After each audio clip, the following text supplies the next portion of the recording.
você percebe que estão criando mais problemas na vida moderna, no contexto atual? Cara, eu acho que o sedentarismo ele ganha de todos, né? O sedentarismo, a gente tem um corpo que foi feito para ser usado, né? Você falou bastante de Aristóteles, né? Mas eu acho que, por exemplo, Descartes ele faz uma separação clara entre corpo e mente, jogando a mente para uma esfera imaterial, Sim, né? sim. Então, e é interessante isso, porque eu brinco com o pessoal, né? O que que desperta Freud para psicoterapia? Quando ele diz assim, caraca, mano, a mente pode influenciar no corpo. Porque ele via as histéricas conversíveis e dizia, cara, a pessoa tá cega, mas não tem nenhum problema no sistema visual dela, né? E não é uma simulação, né? Eles, Sim. nossa, então olha o poder da mente sobre o corpo, né? Não, e você falou, porque a filosofia moderna foi toda essa linha, vamos separar o corpo da mente Isso. completamente. E aí agora nós chegamos num problema que está todo mundo tendo problemas físicos, esses problemas acarretam problemas neurológicos, os problemas neurológicos estão carregando, e o círculo nisso vai sendo gigante. E acho que a redescoberta de uma filosofia de harmonia corpo e alma, o corpo e mente, como eu quero usar a terminologia, mas aqui eu me refiro à mesma coisa, mas a sanidade do corpo e alma é total, porque se você tira esse elemento, a quantidade de problemas. Eu vi vocês falando sobre isso, né? Problemas graves psicológicos associados ao sedentarismo, como o cara às vezes ele entra em um processo depressivo, por exemplo, Isso. ele tá sedentário, na verdade, e aquilo vai desencadeando uma série de problemas. Na verdade, era isso que ele estava falando, né? Quer dizer, a gente está falando de um tecido orgânico, o cérebro que produz a nossa experiência, pelo menos nessa perspectiva que eu estou colocando aqui para vocês, né? E é muito importante que isso não é verdade, né? Porque quando a gente fala de ciência, a ciência não é uma busca da verdade, né? Diferente talvez da religião, a filosofia, o Guilherme pode falar um pouquinho mais, mas a ciência não é uma busca da verdade, né? A ciência tem alguns Ela não princípios. busca o porquê, ela busca o como.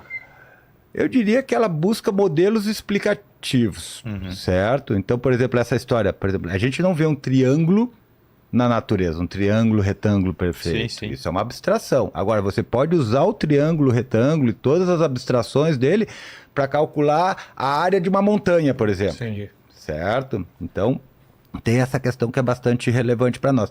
Mas quando a gente pensa que a nossa experiência depende de uma estrutura orgânica que tem condições para funcionar, aí fica muito fácil de você entender. Imagina, por exemplo, essa questão que a gente está falando do sedentarismo, né?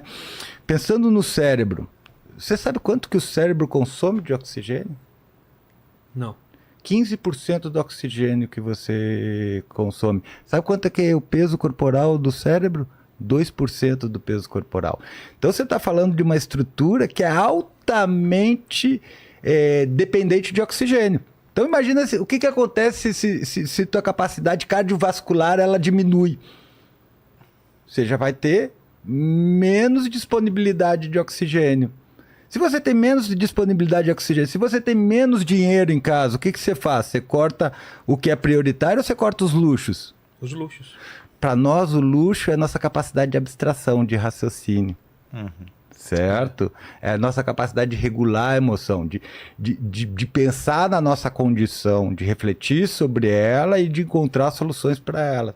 Então, se você começa a analisar, e eu dei só um parâmetro, que é a nossa capacidade cardiovascular. Tem uma série de outros parâmetros que vão influenciar no funcionamento do E o cérebro. problema da dieta também, né? Porque eu li um dado que me chocou bastante, que a testosterona média dos homens está caindo tremendamente. Assim, tanto nos Estados Unidos, eu tinha visto dado, Isso, eu contagem vi de isso espermatozoides, também. assim, é um Isso. negócio surreal. Estão relacionando a alimentação? Bastante, bastante.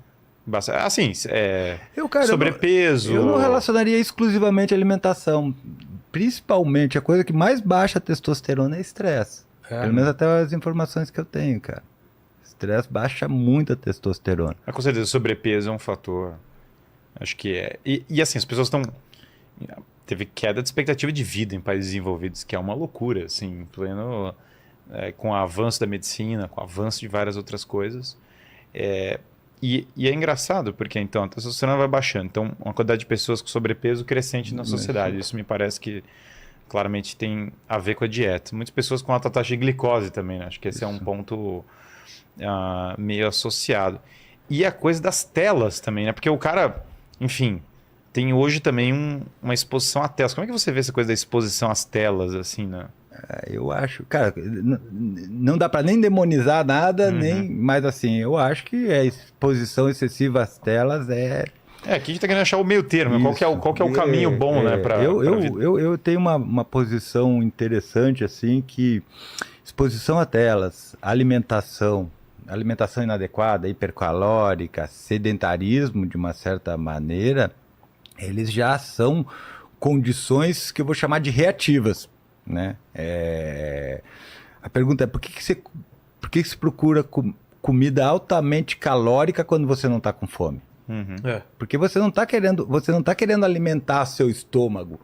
Todos os seus dados nutricionais que o cérebro usa para avaliar como é que está teu estado nutricional e gerar a sensação de fome, muitas vezes eu estou ok. Às vezes acontece, talvez vocês tenham tido essa experiência, você acabou de almoçar e daí tá ali, de repente vai lá e abre a porta da geladeira. É por tédio. Você está procurando alguma coisa para se entreter.